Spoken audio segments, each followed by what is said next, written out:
Gökten balık yağdı desek, inanır mısın? Evet, bu gerçek. Dünyanın bazı bölgelerinde gökten balık yağmuru görüldü. Bilim insanlarına göre, şiddetli fırtınalar ya da hortumlar, göllerdeki küçük balıkları havaya çekip kilometrelerce uzağa taşıyabiliyor.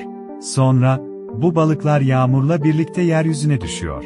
Tıpkı Honduras'taki gibi.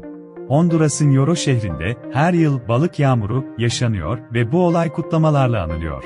Halk buna Lluvia de Peces diyor, yani balık yağmuru. Peki sence? Bu doğanın harikası mı, yoksa doğanın hediyesi mi?